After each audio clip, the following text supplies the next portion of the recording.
Hello friends, आप सभी का एक बार फिर से स्वागत है आपके अपने यूट्यूब चैनल कोडिंग एरा में। तो आज मैं लेकर के आया हूँ डायनेमिक क्वेरी आप कैसे लिख सकते हैं, इससे रिलेटेड वीडियो, और ये पार्ट 2 है। तो अगर आपने पार्ट 1 नहीं देखा तो सबसे पहले उसको देखिए, इसके बाद ही ये आपको क्लियर होने वाला है। तो अगर आप पार्ट 1 देखना चाहते हैं तो आप आई बटन के थ्रू जा सकते हैं। इसके अलावा मैंने डिस्क्रिप्शन में भी उसका लिंक दे दिया है, तो आप वहाँ से भी जा करके उसको देख सकते हैं। तो सबसे पहले आप पार्ट 1 देखिए, तभी आपको ये पार्ट 2 क्लियर होगा।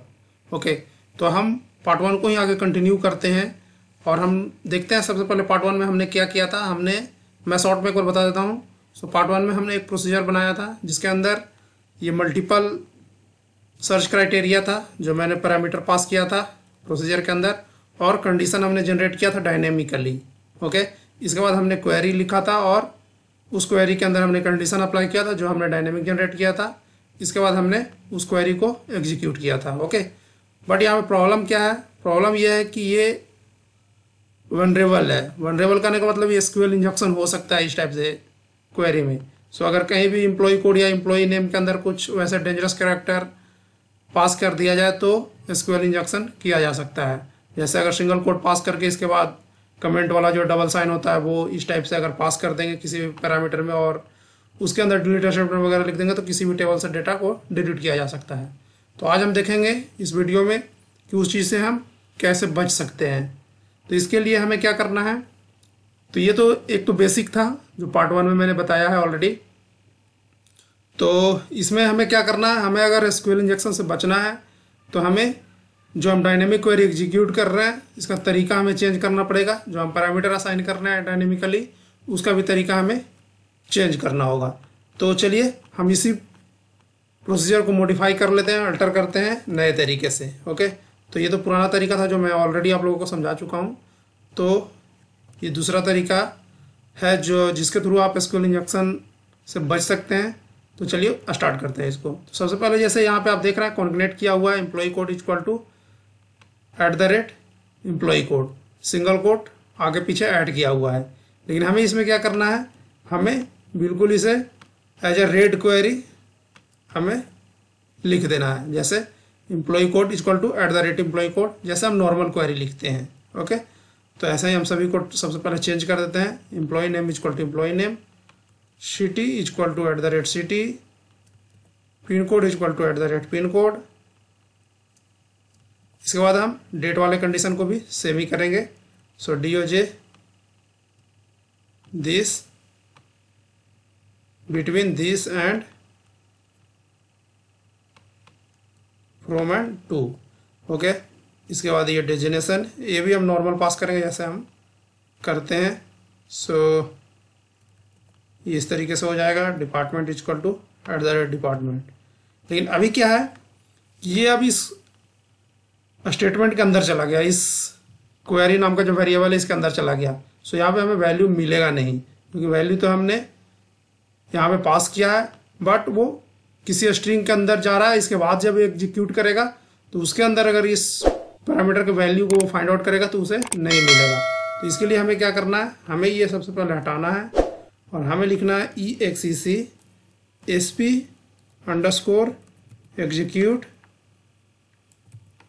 SQL। ओके, और इसके अंदर हमें पैरामीटर पास करना है। तो सबसे पहले हम दे देते हैं स्टेटमेंट STMT, आप कुछ भी नाम ले सकते हैं। सो स्टेटमेंट इक्वल टू जो हमारा क्वेरी बन रहा है वो क्या बन रहा है, हमारा क्वेरी ये बन रहा है। So statement equal to statement. So ये क्वेरी हमारा हमने सिलेक्ट स्टेटमेंट लिखा था, इसके अलावा जो हमने कंडीशन ऊपर प्रिपेयर किया है वो हमने यहाँ पे कंडीशन लगा दिया है वेयर कंडीशन के बाद। ओके, सो फर्स्ट हमारा आ गया जो क्वेरी हमें एग्जीक्यूट करना है। सेकेंड हमें देना है पैरामीटर्स, कि हमारा इस क्वेरी के अंदर कौन कौन से पैरामीटर यूज हुए हैं। तो ये क्या है, हमारा एक पैरामीटर यूज हुआ है इस क्वेरी के अंदर। सो यहाँ पे पैरामीटर्स हम देंगे और पैरामीटर्स के लिए मैं ले लेता हूँ परम्स इक्वल टू n, और इसके अंदर हमें क्या क्या हमने लिया है, हमने लिया है एम्प्लॉय कोड, ये वेरिएबल है हमारा। सो एम्प्लॉय कोड इसका डेटा टाइप हमारा हो जाएगा varchar 10। इसके बाद सेकेंड हमने लिया है एम्प्लॉय नेम। सो मैं डायरेक्ट ऊपर से ही कॉपी कर लेता हूँ, सेम ही है मेरे पास, तो वही वेरिएबल्स मैंने यूज किया जो हमने ऊपर से पास किया था। ओके, सो ये था employee name varchar 50, city varchar 50, pin code varchar 6, DOJ from worker 10, DOJ2 worker 11, designation ID integer, department ID integer. Okay, so ये क्या करेगा, जब एग्जीक्यूट क्वेरी फायर होगा तो सबसे पहले वो क्या करेगा, टेम्पोररी प्रोसीजर बनाएगा टेम्प टेबल के अंदर एसक्यूएल सर्वर में, और उसके जो पैरामीटर होंगे उस प्रोसीजर का वो ये सारे पैरामीटर्स हो जाएंगे। सो वो इंटरनली एक नॉर्मल प्रोसीजर बनाएगा टेम्पोररी। ओके, सो हमने क्या किया, इस प्रोसीजर का जो स्कीमा होगा, जो बॉडी होगा वो ये होगा, उसके अंदर के पैरामीटर्स हमने दे दिया।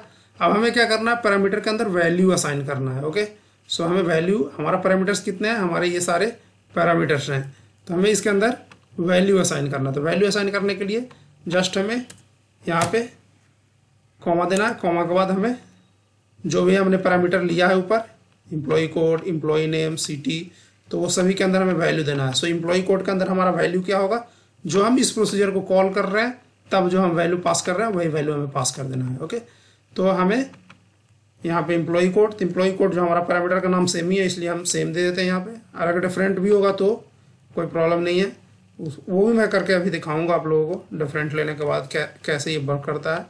सो सिटी इज इक्वल टू, हम लेते हैं city, pin code is equal to pin code from date of joining is equal to this, to is equal to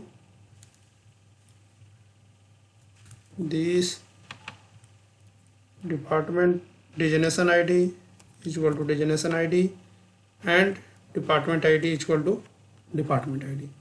okay, एक चीज़ और है, जो हमारा ये SQL जो क्वेरी बन रहा है, ये हमारा डेटा टाइप इसका एनवायकर या टेक्स्ट होना चाहिए, तो मैं इसको एनवायकर ले रहा हूँ। ओके, कंडीशन को भी मैं ले रहा हूँ। इसके बाद मैं पहले वाले प्रोसीजर जो हमारा था उसको मैं नए नाम से क्रिएट कर ले रहा हूँ। सो क्रिएट मैं दे रहा हूँ _1। ओके, तो बोल रहा हूँ ऑलरेडी एग्जिस्ट, तो मैं _2 कर देता हूँ, पहले से बना हुआ होगा सेम नाम से। ओके, सो प्रोसीजर ये बन गया है। अब मैं इसे कॉल करके दिखाता हूँ। ओके, तो मैं इस प्रोसीजर को कॉल करने के लिए मैं यहाँ पे कॉल कर लेता हूँ कमेंट में लिख करके। सो सबसे पहले एम्प्लॉय कोड मैंने ब्लैंक पास कर दिया, employ name blank, city blank, pin code blank, date भी मैं नहीं पास, मैं कोई भी पैरामीटर पास नहीं कर रहा हूँ फिलहाल। सो मैं टोटल ब्लैंक और 0 पास कर दिया। ओके, अब मैं एग्जीक्यूट कर लेता हूँ। तो देखिए ये एग्जीक्यूट हो चुका है। अब इसमें अगर कोई भी डेंजरस कैरेक्टर वगैरह पास होगा तो वो एसक्यूएल इंजेक्शन को प्रिवेंट करेगा, रोकेगा। ओके, तो अब एक बार हम देख लेते हैं कि ये यहाँ पे थोड़ा कन्फ्यूजन हो गया होगा, क्योंकि यहाँ भी एम्प्लॉय कोड है, यहाँ भी एम्प्लॉय कोड है और यहाँ भी एम्प्लॉय कोड है। तो एक्चुअली ये एम्प्लॉय कोड है वो हमारा पैरामीटर्स है जो हमने यहाँ पे लिया था। अगर मैं इस एम्प्लॉय कोड को अगर चेंज करके एम्प्लॉय कोड 1 कर देता हूँ तो अब हमें पैरामीटर क्या लेना पड़ेगा, एम्प्लॉय कोड 1। ओके, और हमें भी जो आप वैल्यू ले रहे हैं तो हमें उसको भी यहाँ पे चेंज करना पड़ेगा। ओके, तो अब मैं इसको अल्टर कर लेता हूँ एक बार। ओके, तो ये अल्टर हो गया। अब मैं एग्जीक्यूट कर लेता हूँ तब भी आउटपुट सेम ही आएगा, इसमें कोई डिफरेंस नहीं है। ओके, तो एक्चुअली यहाँ पे जो हम पैरामीटर पास कर रहे हैं वही पैरामीटर हमें यहाँ पे देना है जो internally SQL server temporary procedure बनाएगा। ओके, और उसके अंदर हमारा ये पैरामीटर्स हो गए और उस पैरामीटर के अंदर हम वैल्यू असाइन कर रहे हैं। सो ये जो हमारा पैरामीटर था वो हमारा पैरामीटर क्या है, एम्प्लॉय कोड 1, और इसके अंदर हम वैल्यू जो पास कर रहे हैं वो एम्प्लॉय कोड है, और एम्प्लॉय कोड हम इस प्रोसीजर में ऑलरेडी ऊपर ले चुके हैं। ओके, सो इस तरीके से आप डायनेमिक क्वेरी लिख सकते हैं। तो ये दूसरा तरीका था, तो ये ज़्यादा बेहतर है। मैं रिकमेंड करूँगा कि आपको ऐसे ही लिखना चाहिए। सो इससे आप एसक्यूएल इंजेक्शन से बच सकते हैं। और एक चीज़ और भी यहाँ पे बेनिफिट होता है, उसके कंपेरिजन में ये थोड़ा फास्ट काम करता है, क्योंकि जब हम डायनेमिक क्वेरी बनाते हैं, जो मैंने पहला तरीका जो बताया था मैंने वीडियो में, तो उसमें क्या होता है कि जो एग्जीक्यूशन प्लान बनता है वो हर बार नया नया बनता है। सो एसक्यूएल क्या करता है, जब भी हम क्वेरी को एग्जीक्यूट करते हैं तो वो कंडीशन के हिसाब से एग्जीक्यूशन प्लान तैयार करता है, और जब इस तरीके से आप क्वेरी को एग्जीक्यूट करते हैं तो ये क्या करता है, एक सेट जो एग्जीक्यूशन प्लान ऑलरेडी एसक्यूएल में सेव हो रखा होता है, सो उसी प्लान के हिसाब से वो डेटा पुल आउट करके हमें देता है। तो ये कंपेयर टू फास्ट, ये थोड़ा डेटा को फास्ट रिट्रीव करता है। सो आई होप आपको क्लियर हो गया होगा ये दूसरा तरीका भी, कि कैसे आप डायनेमिक एसक्यूएल क्वेरी लिख सकते हैं और एसक्यूएल इंजेक्शन से भी बच सकते हैं। ओके, सो आई होप आपको कुछ सीखने के लिए मिला होगा यहाँ पे। तो अगर आपको वीडियो अच्छा लगा है तो आप चैनल को सब्सक्राइब कीजिए, वीडियो को लाइक एंड शेयर कीजिए। धन्यवाद।